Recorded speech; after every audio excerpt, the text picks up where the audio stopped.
Le Grand Matin Sud Radio, 5h-10h. Patrick Roger, Cécile de Ménibus. Et c'est le petit déjeuner de l'actu. Christine Bouillot, Arlette Chabot, Elisabeth Lévy. On va revenir sur ces déclarations, bien sûr, de Laetitia Avia. Et puis, vous appelle au 0826 300 300.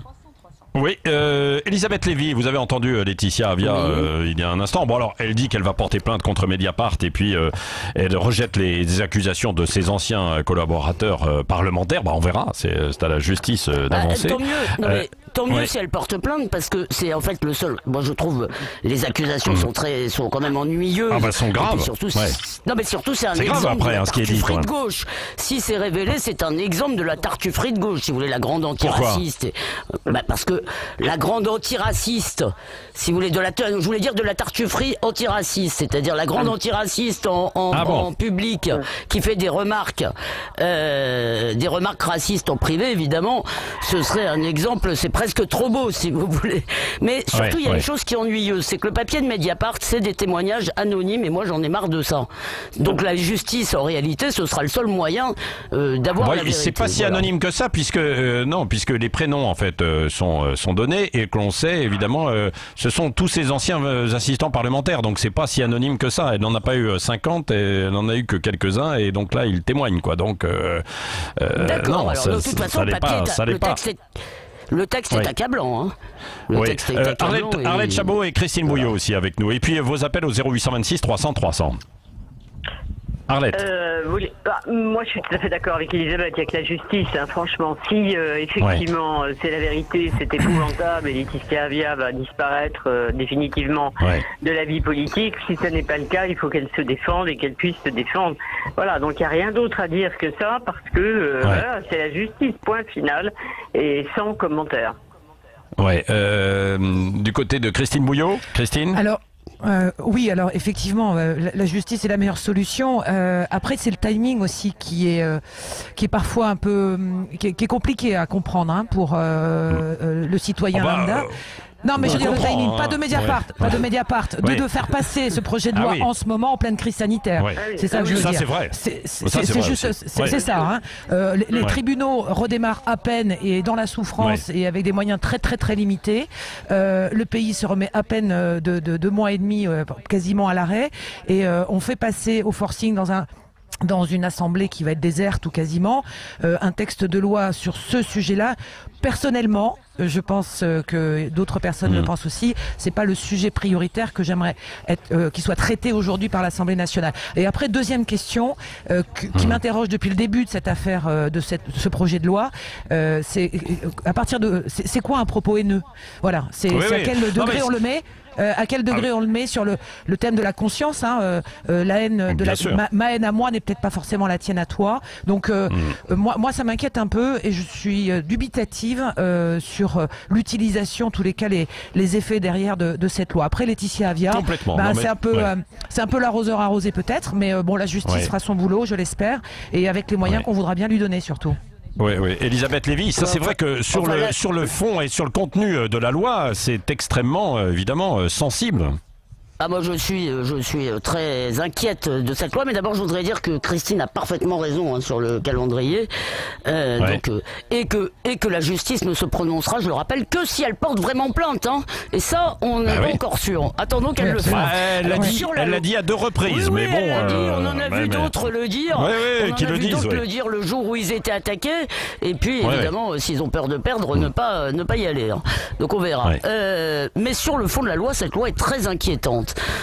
D'abord parce que quand vous lisez les textes préparatoires, l'exposé des motifs, etc., il y a un fantasme qui n'est pas de réguler l'expression, mais qui est vraiment on va faire disparaître la haine, si vous voulez. Donc moi je me méfie toujours des prétentions démiurgiques, et par ailleurs parce que oui, vous avez raison, Arlette. Et par ailleurs, parce que vous lui avez dit, si vous voulez, laisser aux plateformes le droit de décider ce qu'est un contenu haineux. Moi, je peux vous dire qu'à Causeur, on a déjà eu le droit à des choses censurées sur Facebook ou sur Twitter. C'est complètement dingue.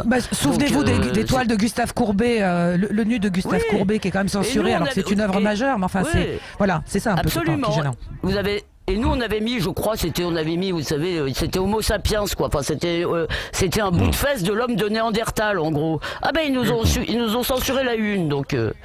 Moi, je suis très inquiète. Je suis très inquiète de, si vous voulez, c'est l'imposition du politiquement correct, en réalité, et par voie électronique. Alors, bon. Oui. Oui, avec ce qu'il faut dire également, c'est qu'aujourd'hui, la justice avait déjà des moyens. Il y a aussi une liberté de la presse avec un certain nombre de règles et la possibilité de poursuivre quand il y a aussi des propos qui ne sont pas justifiés ou qui peuvent être haineux. Et évidemment, on le comprend sur le harcèlement, parce qu'il y a eu quand même beaucoup d'affaires de harcèlement dernièrement sur les réseaux sociaux. Et là, il faut intervenir, quoi. C'est vrai. Mais il y a des limites qui vont être très difficiles à définir, ces fameuses barrières là. Oui, tout le monde n'a pas effectivement la même définition de la haine, ça c'est vrai. On voit bien que chez les anglo-saxons notamment, évidemment, on n'a pas les mêmes définitions, et ce qui peut nous paraître choquant à nous ne l'est pas pour eux, etc. Mais moi j'insiste effectivement, et je reviens sur ce que disait Christine, c'est quand même hallucinant. Alors qu'on est en plein déconfinement, cette loi, ce texte revienne. Mais franchement, moi j'ai entendu ça tout à l'heure. Je me suis dit, attends, c'est pas bien là, t'es malade, il se passe un truc, tu dois avoir le Covid sans le savoir, la Covid, pardon, sans le savoir. Mais c'est surréaliste. Ce pays politiquement est dingue, quoi. C'est-à-dire, si on se préoccupe davantage de l'organisation du second tour des municipales, et si on fait passer en vitesse ce texte de loi qui vraiment n'est pas dans l'urgence, alors qu'on pourrait organiser des débats sur ce qui va se passer en économie, en social, la relance, qui est des vrais débats qui mériteraient d'être organisés aujourd'hui, c'est vrai qu'on tombe de l'armoire. J'ai pas envie de tomber de l'armoire, mais c'est absolument ahurissant. Complètement. C'est surtout que c'est pas la première fois que ce texte veut passer. C'est-à-dire à la limite, on pourrait imaginer que c'était dans le calendrier et qu'ils veulent rattraper le temps perdu. Mais c'est que c'est pas la première fois qu'il y a cette tentative. Donc c'est un peu, la ficelle est un peu grosse. Et puis moi aujourd'hui, je me méfie vraiment de ces textes qui disent vouloir encadrer, parce que il y a des lois aujourd'hui, notamment sur le cyberharcèlement, sur le plan éducatif, sur le plan des jeunes, pour lutter contre l'homophobie, contre le harcèlement sur Internet, ça existe, mais les moyens mis au bout sont tellement dérisoires que c'est extrêmement compliqué, parce qu'il y a la sanction, l'action pénale et l'action de justice, et puis il y a la prévention aussi, c'est d'expliquer les choses. Et je suis pas sûre qu'on arrive en ce moment à faire les deux. Et là, franchement, moi je trouve que c'est nul et non avenu dans cette période où les gens, sincèrement, ont d'autres chats à fouetter de savoir ce qui se passe sur les plateformes et sur les réseaux sociaux. Oui, enfin, en tous les cas, c'est quand même pas au gouvernement d'expliquer les choses. Excusez-moi, moi, j'ai pas envie qu'on nous explique ce que c'est que la vision officielle de l'antiracisme ou de l'anti-homophobie. C'est pas au gouvernement, si vous voulez, de nous dire voilà comment on doit parler. Il doit y avoir, comme vous l'avez dit d'ailleurs tous les trois, il doit y avoir la justice doit pouvoir agir. Et déjà, si on obligeait les plateformes, si vous voulez, quand il y a un contenu qui manifestement doit être sanctionné, poursuivi, c'est déjà la croix et la bannière, souvent pour avoir le nom des gens, pour avoir leur identité. Donc déjà, avant d'avoir des grandes ambitions, obligeons les plateformes à réagir très vite et que le parquet agisse. Oui. Voilà, il y a des auditeurs au 0826 300 300, Cécile. Oui, il y a Léo qui nous appelle du Gers. Bonjour Léo. Non, c'est il me Vincent. semble que c'est Vincent de Brest. C'est Léon. Vincent, voilà, Vincent pas de du Brest, tout le même endroit. Ouais, non, pas tout à fait. Mais bon, voilà. Non. Bonjour Vincent. Oui, bonjour, vous m'entendez bien, il n'y a pas d'écho? Oui, on vous entend. Non, on vous a confondu avec Léo du Gers, et donc c'est Vincent de Brest. Voilà. Voilà. Allez-y Vincent, vous pouvez réagir sur Sud Radio. Allez-y. Ouais.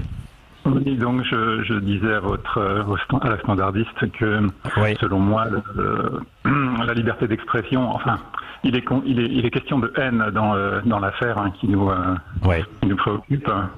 Bon, selon moi les limitations sur les plateformes vont déjà bien au-delà de la simple haine.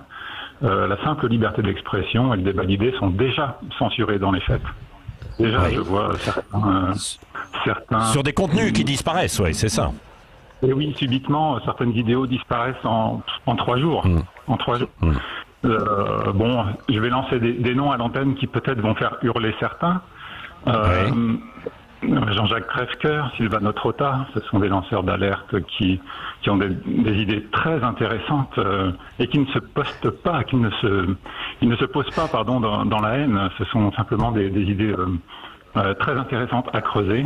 Ah oui, alors mais certains considèrent effectivement comme étant des idées complotistes, hein, donc c'est pour ça que parfois il peut y avoir. Non mais voilà, hein, il faut dire les choses, on expose quoi, bien sûr.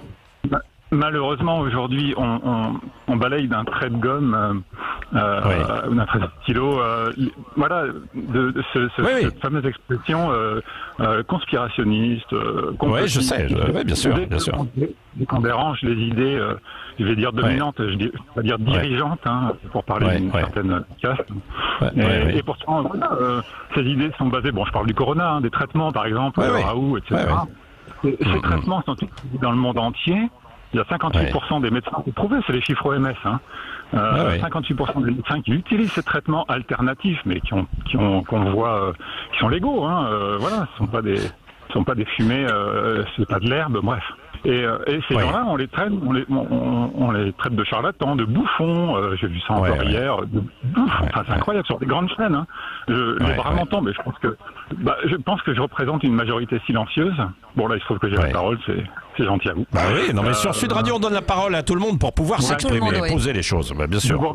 Et je vous en remercie, grand bien à vous d'ailleurs, parce que ça on peut vous le reconnaître. Hein, mais très bien. Et donc vous craignez, Vincent, qu'avec cette loi, on aille encore beaucoup plus loin. C'est-à-dire que sur le papier, dans l'absolu, c'est plutôt intéressant d'aller traquer en fait les gens qui font du harcèlement. Ça, c'est fondamentalement comme dans la vie. Hein, on est d'accord. Après, sur des échanges d'idées, elles peuvent circuler. C'est dramatique. C'est dramatique parce que déjà, dans l'état actuel des choses, on voit ce qui se passe. Donc peu en parle, mis à part vous, la preuve ce matin. Mais si en plus on laisse un degré de liberté supplémentaire à des plateformes, que sais-je, voilà, alors là, ça va être la porte ouverte à tous les abus. Et les abus qui ont déjà lieu, c'est dramatique. Donc voilà, les gens le ressentent, hein. Peut-être pas la grande majorité, mais les gens le ressentent. Il y a une chape depuis l'arrivée du fameux corona. C'est un virus qui existe. Il n'y a pas de débat à avoir là-dessus. Voilà, il faut faire ce qu'il faut, mais justement, il faut laisser la liberté aux médecins de faire leur travail. Ce n'est plus le cas. L'ordre des médecins, bon là, on rentre dans un autre débat. Bref. Non, mais on l'a abordé. C'est vrai. Non, bien sûr, c'est vrai. Un ordre, voilà. C'est une chape de plomb phénoménale. Donc les médecins sont en train de se soulever, les soignants, et tant qu'ils ne seront pas entendus, ça va pas retomber comme ça. Hein. Moi, à titre personnel, j'ai porté plainte. Hein. Je fais partie d'un collectif qui s'appelle N'oublions rien. Voilà. Donc on verra comment ça aboutit. Il y a déjà 30 000 plaignants, je crois. Donc c'est pas rien, ça monte. Il y a des actions qui se montent. Voilà. Bon, je vois que le Sénat vient de voter une loi pour c'est un peu un parapluie, hein, pour se protéger. Enfin, voilà, c'est un débat sans fin. Une matinée, il ne suffirait pas, évidemment, mais en tout cas, merci de m'avoir donné la parole ce matin. Je vous en prie, c'est fait pour ça. Nous sommes là pour relayer un petit peu tout ce qui se dit. On mesure nos paroles quand même. On n'est pas idiots, loin de là, évidemment. Hein, donc dans ce qui est dit. Merci en tout cas, Elisabeth Lévy. À vous, Vincent, aux autres auditeurs qui nous appelaient au 0826 300 300, à Christine Bouillot, également pour tout son travail aussi sur le terrain, hein, Christine, hein, pour aller voir évidemment ce qui se passe, etc., comme l'ensemble de nos reporters, avec une mission qui est compliquée quand même en ce moment. Arlette Chabot également. Dans un instant, on va parler d'un autre sujet qui a affolé beaucoup dimanche soir, et le mystère n'est pas encore complètement éclairci. Hein. Il y a encore une zone de mystère.